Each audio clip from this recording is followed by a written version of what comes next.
I've been playing around with a very unique Tryndamere build that I think is worth sharing, so hear me out. There's a problem with designing melee carries. They have to cover a lot of ground and survive being kited to finally be able to do anything.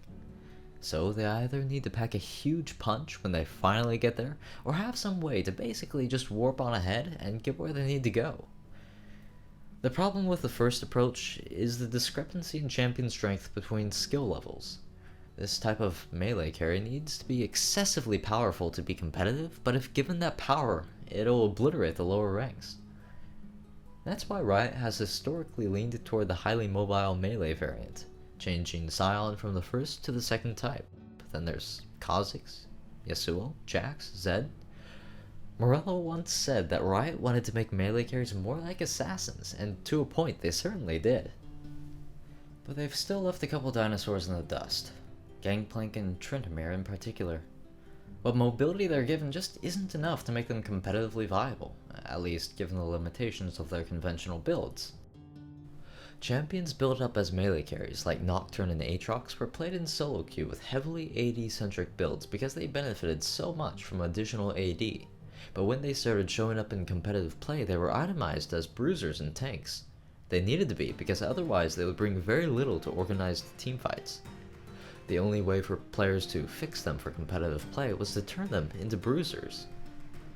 Now, Tryndamere is different from Yasuo and Zed. He easily gets kited in teamfights. He's one-dimensional in that he can either rush in and kill things, or rush in and die, sometimes both. Ignite and a high cooldown mobility spell prevent his escape. The only way to add dimensionality to Tryndamere in an even fight is to follow in the footsteps of Nocturne, Aatrox, Xin Zhao, Jarvan, and Trundle, and become a bruiser. But AD tank Tryndamere has little to no sticking potential and is largely unable to sustain in a fight. AD CDR tank Tryndamere is ludicrous because he's still unable to adequately sustain in a fight, and the build is all over the place and doesn't play to any of his strengths. Now look at Tryndamere's stats and abilities. He has high base damage, strong utility, and a lot of AP scaling. But AP Tryndamere was nerfed, you might say. Hold on a moment, let's take a look at this nerf.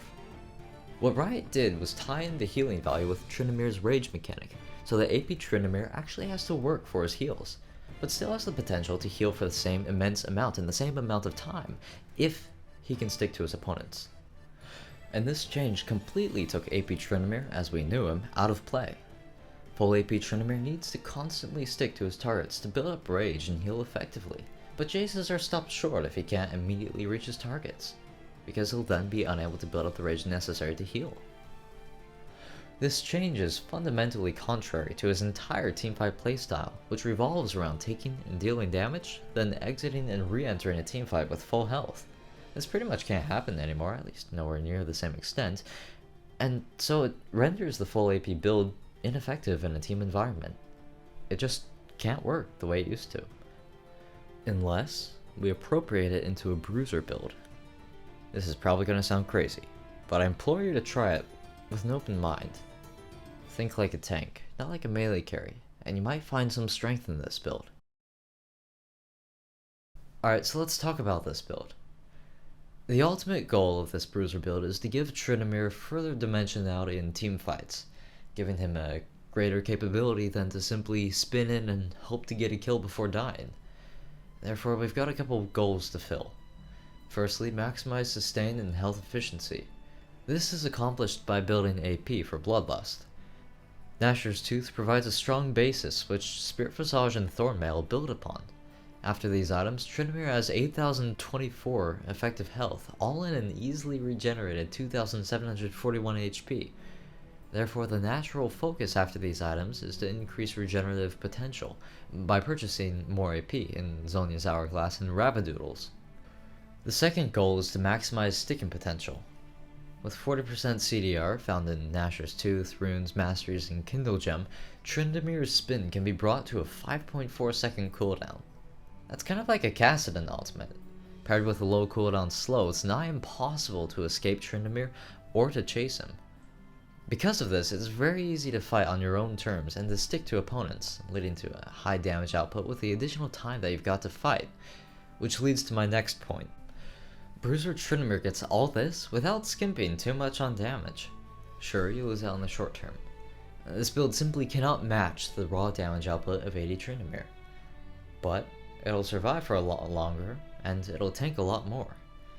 And so it'll get close or even exceed 80 Tryndamere's damage output in the long term.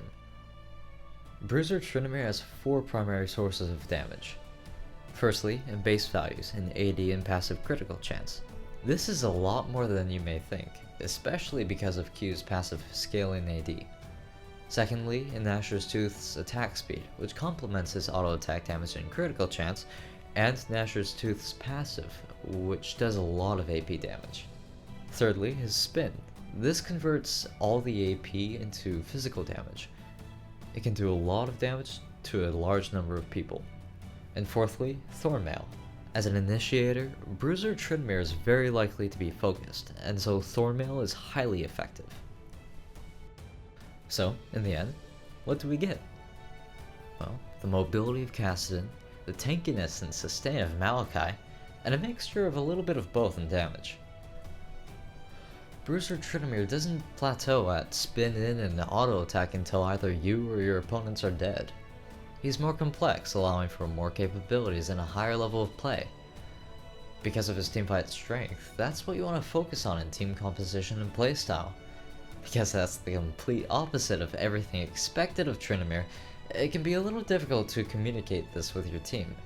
But when paired with teamwork, Bruiser Tryndamere is enormously strong, so try it out. If you want to know more, there's a guide waiting for you.